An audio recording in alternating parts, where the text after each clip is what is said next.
online, on the go. Fox Toledo News at 6:30 starts right now. The manhunt is over. Good evening. I'm Laura Emerson. And I'm Sean Hegarty. Here's the news for Thursday, August 12th. Cops say they are sure that they've got the guy responsible for stabbing 18 people in 3 different states, including a man right here in Toledo. Reaction from his fiancée is coming up. But first, a look at how cops cracked this case. Barrett Andrews is live from the newsroom. So how did they catch him? Well, they actually caught up with Elias Abuelazam, an Israeli citizen at Atlanta's airport, about to hop on a plane to Tel Aviv. They stopped him just in time. Right now, he's only facing 1 count of assault with intent to murder, with more charges on the way. Michigan's Genesee County prosecutor says this is the serial stabber, 33-year-old Elias Abuelazam. Taking the suspect into custody was accomplished by good old-fashioned police work and citizen cooperation. A single tip started police down the trail, starting with Abuelazam's workplace. Then they used technology, but wouldn't elaborate on that, to tie him to Virginia and Toledo, then to the Atlanta airport. After that, they got a hold of his green and tan Chevy Blazer. Inside the car, police found a knife in the driver's side door and a hammer on the passenger rear floor. But as the pieces of the investigation fall into place, there's still the question of why. The evidence is clear that most of the victims are African American.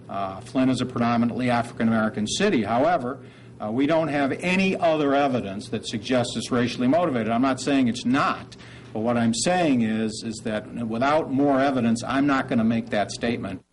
Layton says Abuelazam could be back in Michigan as early as tomorrow, but if he fights extradition, it could take up to several weeks. We're live in the newsroom. Barrett Andrews, Fox Toledo News. All right, Barrett, thanks very much. So what is the connection to committing a crime in Toledo? According to Toledo Police Chief Mike DeVar, there isn't one. He told me today so far no connection to this area has been found. The chief says Abuelazam may have simply pulled off the highway, committed the crime, and kept going up to Flint. And we may never know exactly why. Meantime, the fiancée of the Toledo man believed to be his last victim says she is confident that investigators caught the right guy. Our Sharia Davis continues our Team Fox coverage now with her reaction.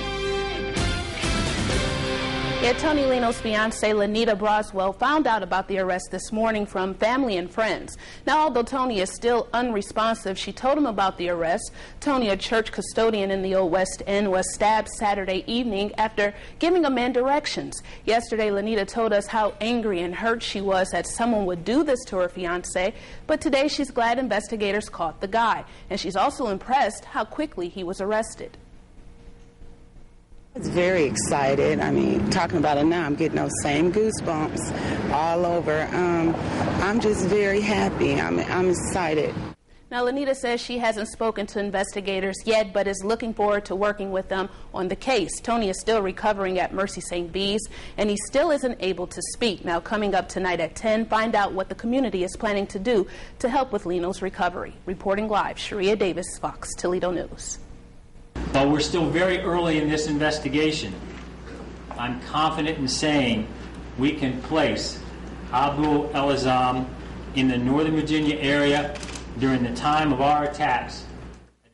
That from the police chief in Leesburg, Virginia, just one of the areas allegedly hit by this accused stabber. Even though the charges right now only pertain to those Michigan crimes, Abuelazam could face charges in Virginia after 3 similar attacks were reported. He was actually picked up by police last Thursday in Virginia on a traffic stop. And despite a warrant out for another charge, a judge let him go. As for the stabbings, investigators have this to say.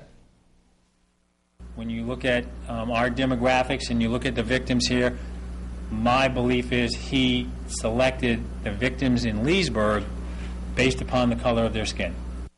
And this is certainly not the end of the investigation. On the Virginia side, the police chief there in Leesburg says that similar crimes will be looked at again to see if Abuelazam is connected to any of those.